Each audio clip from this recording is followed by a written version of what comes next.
Arena, periodista y columnista en El Financiero. Sal, bienvenido. Hola, ¿cómo estás? Qué gusto estar aquí contigo, Joel. Igualmente, tenerte de nueva cuenta por acá. Oye, una desgracia, pero en México quedó comprobado que la corrupción mata, con algunos datos, con algunos ejemplos, pero en muchos sentidos, porque pagar un moche, construir más allá de lo que se permite, donde se permite, sin importar consecuencias, evidentemente.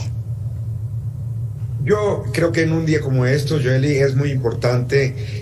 tener claro que vivimos en una geografía en la que pueden ocurrir, por supuesto, sismos y otro tipo de fenómenos naturales, pero que cuando pasan desgracias no necesariamente fue la naturaleza la que provocó la muerte o la destrucción de patrimonio. Cuando ocurrió el terremoto de 2017, un grupo de periodistas que trabajábamos entonces en Mexicanos contra la Corrupción, vimos que no nos tocaba en ese momento cubrir lo que estaba ocurriendo, las labores de rescate, todo el fenómeno que se desata tras un sismo, como ya hemos vivido trágicamente en nuestro país, sino que nos tocaba investigar por qué se cayeron los edificios que se cayeron, en la lógica de que no todos los edificios se caen porque Dios quiere, o porque la naturaleza es mala, o porque tembló, sino porque se pueden rastrear las fallas que hubo en su proceso de construcción, en su proceso de mantenimiento incluso.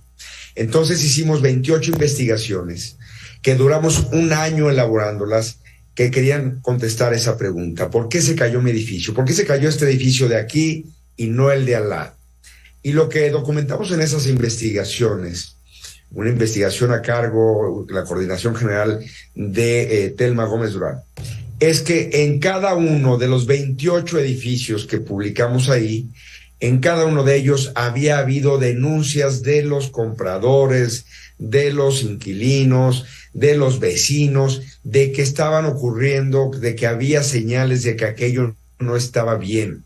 de que eso estaba en riesgo, de que una desgracia podría sobrevenir. Entonces ahorita dijiste mexicanadas, ojalá entre todos trabajemos para que la cultura de la corrupción no esté asociada a nuestra nación, a nuestra idiosincrasia. Porque en todos esos edificios, y eran una muestra muy pequeñita, pero una muestra contundente de que no se cayeron porque tembló, se cayeron porque, ya decías, un director de revisión de obra, un arquitecto, un ingeniero, una autoridad, un supervisor de la alcaldía, de la jefatura de gobierno, en la que estuvieran en el momento que se construyó ese edificio, de las autoridades de protección civil, autorizaron o no supervisaron o no sancionaron o no detuvieron la edificación o la inauguración de tal o cual infraestructura, y que aquello, por las omisiones de las que quedaban evidencia de que habían sido encima denunciadas, es decir, no eran omisiones que hubiéramos descubierto post-mortem en un análisis una vez que pasó la tragedia, era cosa que nos contaron los vecinos, los inquilinos, los que incluso perdieron su patrimonio, que tenían tiempo denunciando las irregularidades. Tenemos que recordar en un día como hoy, 19 de septiembre, que las tragedias siempre van a poder, por lo menos en la medida de lo posible, ser mitigadas o prevenidas en su nivel catastrófico si cumplimos con lo que dicen los propios reglamentos de construcción o con las propias reglas de protección civil, e incluso si hacemos los simulacros bien, podremos tener posibilidades de descubrir los riesgos antes de que sea demasiado tarde. Y es que es interesante, no todos los fenómenos naturales tienen que convertirse en desastres naturales, pero de repente también, por ahorrar, entre comillas, una austeridad malentendida, no invierten en un atlas de riesgo, porque estábamos hablando del caso de los terremotos, pero ¿qué pasa, por ejemplo, en temporada de lluvias, huracanes, donde va a cruzar sí o sí el agua y vuelven a construir ahí, o no invierten precisamente en esa cultura de la prevención de la que hablaba Salvador? Hace muy poco tiempo en Guadalajara perdieron la vida un par de personas en un paso a desnivel, en donde a partir de que se dio esa desgracia, que es hace un par de semanas, en las tormentas típicas de esta temporada allá en mi tierra, empezaron a fluir una serie de comentarios de que se había advertido que se tenían que tomar las medidas necesarias. La ingeniería mexicana, Joely, es muy buena,